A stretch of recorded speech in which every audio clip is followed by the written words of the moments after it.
Hi guys, I'm Shmi and today I'm at Aston Martin where I've been finalising the specification and the optional extras for my incoming Vantage GT8 that's due towards the end of this year. Now if you haven't already checked out that video, my final configuration is cobalt blue combined with orange accents. So we've got a cobalt blue DB11 we can take a look at right here, looking gorgeous in the sunshine, and it's going to look even brighter when you combine that with the orange accent pack, all the carbon fibre, the aero kit and the titanium exhaust. So if you want to know a little bit more about my choices and about the full spec, make sure you check out part 2 in this video series. Today though is all about the drive in this car. So I've driven the GT8 before. That was part 1 of the road to GT8, and it was the car with paddle shifters from the Aston Martin test centre at the Nürburgring.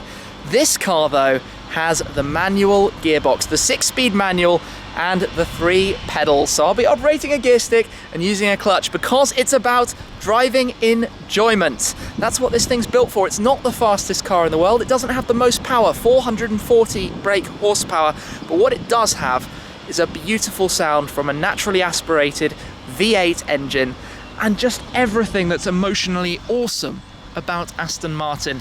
To me, the connection is huge. The Vantage model it's been around maybe for 10 years now, but it's so beautiful still.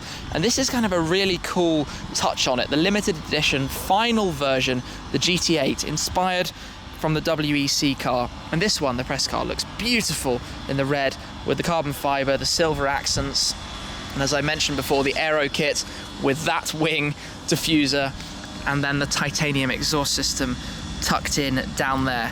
So I'm going to be taking this out for a little drive right now. Quite looking forward to it with the manual, seeing what it's all about, because after all, I will be doing a fair few miles in mine when it arrives in due course. And I'm going to be shooting quite a few more videos in this series of the build through to delivery. So let's not spend too long out here. I want to jump in. So we've got the beautiful key here, the doors that open up, and we can step into the inside of the beast. So let me just put the key in my left hand because it goes in here, the final car to do so, and we can start it up.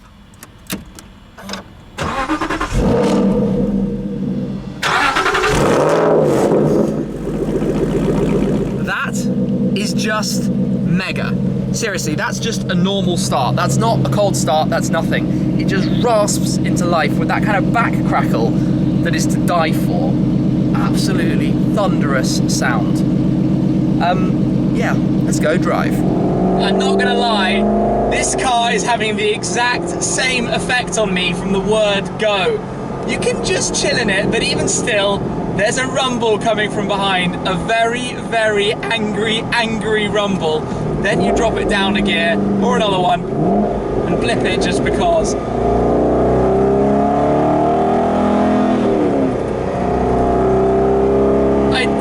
I don't even really have words for it. I loved this when I drove it in Germany. I mean, even just driving gently, you don't need to be going quickly to be absolutely beaming from ear to ear.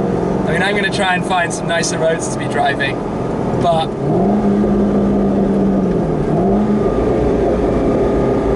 listen to it. Listen to the burbles. Listen to everything that's going on here. If you could dream up an angry sounding car or just immense immersive sound from a car, this is what you'd end up with. This is it. This is dreamland from an audible experience, and that's so much a part of the car. Now, you might feel a little bit antisocial if you drove a car like this into the centre of a city. I'm not going to dispute that. So maybe it will spend its time on countryside roads, mountain roads, enjoyable passes all over the place, because that's what it's for. It's for driving that kind of stuff. But yeah, it's amazing. The roads around Aston Martin are brilliant for filming videos. I love coming up here because they're smooth, they're twisty, they're nice, and I seem to have good luck with the weather because it's nearly always seemingly quite nice for me. But today, this is perfect. We've done the spec of my car, and now I'm driving it like this. So I've got it in sport mode from the word go, which conveniently it remembers. So if you had it in sport mode before, puts it back in sport mode after, which just adjusts a few small things, because basically the car is full driving mode from the word go.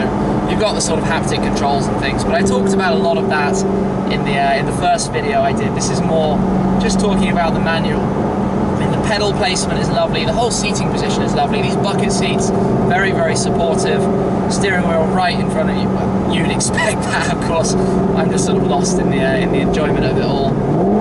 And doing that is very fun and very natural and easy. It revs up to some 7,000-ish or something, I don't even know precisely. Not quite sure if it matters that much, to be honest. But looking forward to pressing on a little bit and getting some feel out of it. Obviously front engine, rear wheel drive, top speed I'm not really sure, but it's not about that. 0 to 60s in the 4s, somethings.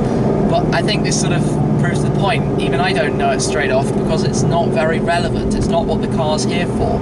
If you want the fastest thing under the sun, this isn't the car you're going to have bought to do it in.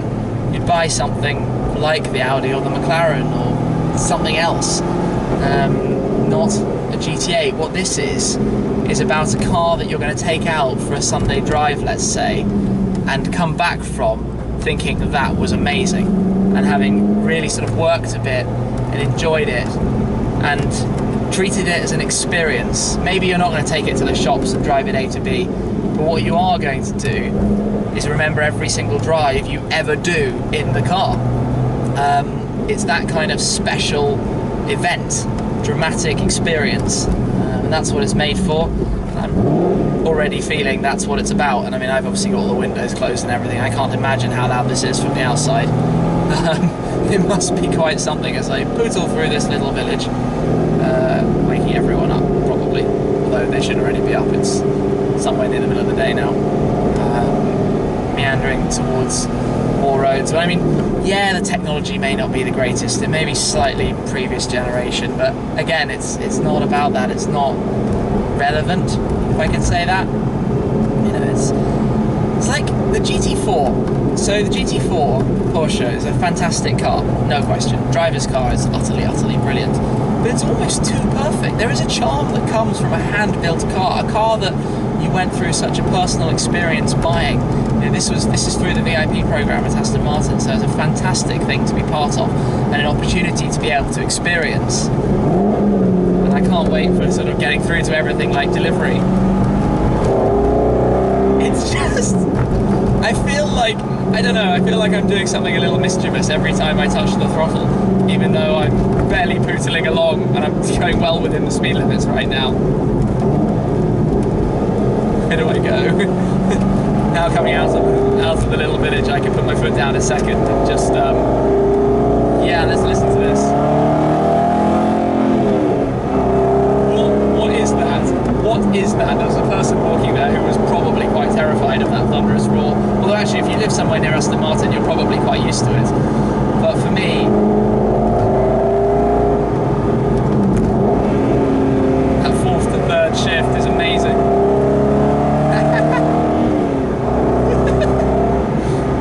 Giggling. It's just like in Germany all over again. Oh.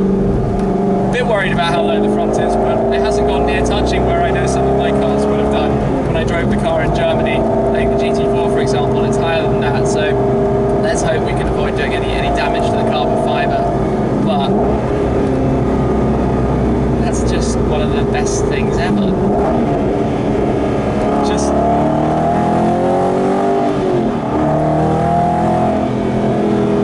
please.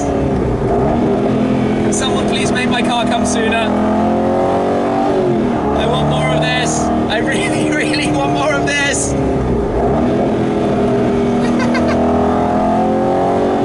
Yeah, I don't need to go 2nd, 3rd. There's more than enough talk in 3rd to not have to worry. It's just pure fun. And sometimes fun is more important. Seriously, guys. This is so mega, so mega. Mamma mia! probably everybody for like a mile around, well no, way more than a mile, 10 miles around, 100 miles around can probably hear the noise of this beast. Amazing.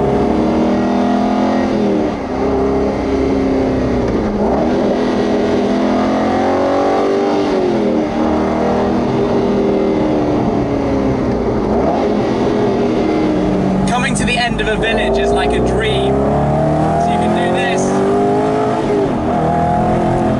Mamma mia! So amazing, right? I can actually try putting the window down. Just to... Whoa, the snaps!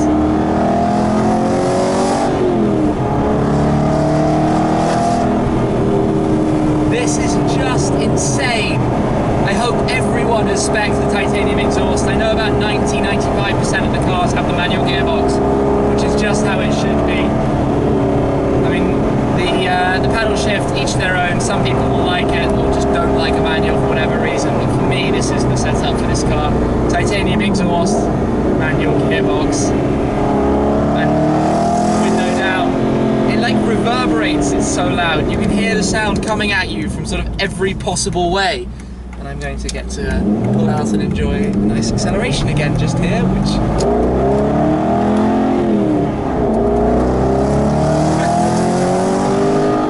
You sound like you're going 1,000,000 miles an hour just because of how noisy it is, but you're not.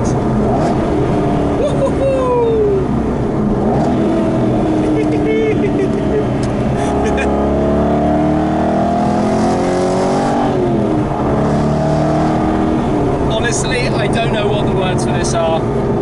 I really don't. It's...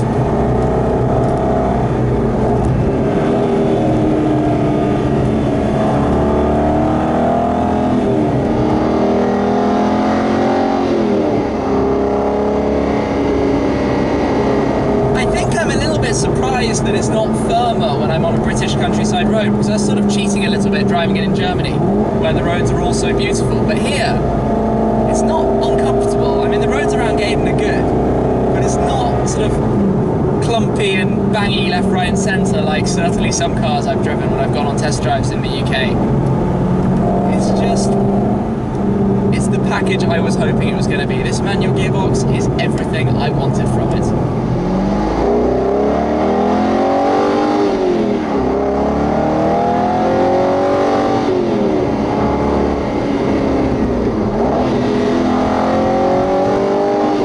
There's a particularly lovely video out there by Steve Sutcliffe driving this very car. In fact, a lot of big motoring journalists have driven this very car, which is kind of cool. And it's featured, I guess, in some of the Cars of the Year competitions and that kind of stuff as well.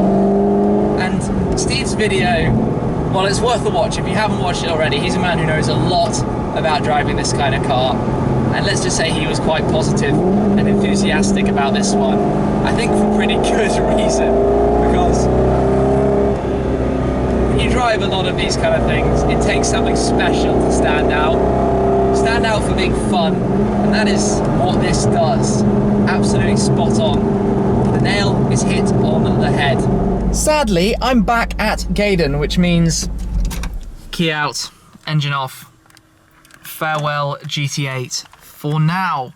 So let me hop out and give it a goodbye properly. I love the doors, the way they open up, the swan doors. What a drive though in this car. What a drive. I just can't wait for mine. This is going to be torture now.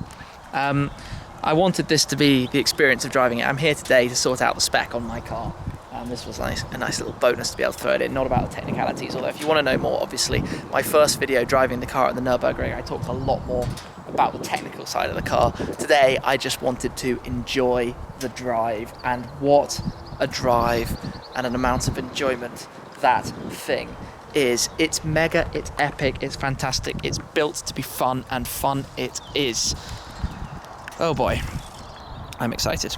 I am very, very excited. So what's next up with GT8 in this video series? Well, my car is going to be going into paint at some point. Hopefully we'll be able to see some of that.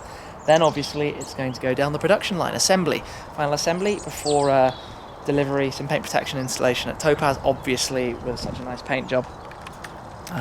through to delivery and taking it out on the roads. I'm desperate to take it on something amazing from the word go. I want to drive it up to Scotland or something and just enjoy the experience of the car. So I guess, you know, what can I say? Yes, it's a little bit in your face, that kind of wing on a normally beautiful Aston Martin, but this is something special. If you get it, you get it. If you don't, I don't think you ever will. But I will try and share with you in the videos my experience of the car and what it is that it means for me and why I've bought one, and yeah, everything. I'm just really excited. Anyway, I'm gonna go back inside, catch up, find out what's going on. But awesome little drive there in the Vantage GT8. Stay tuned for part 4 in the video series. Make sure you check out the ones before if you haven't already, and I will catch up with you again very soon. Cheers.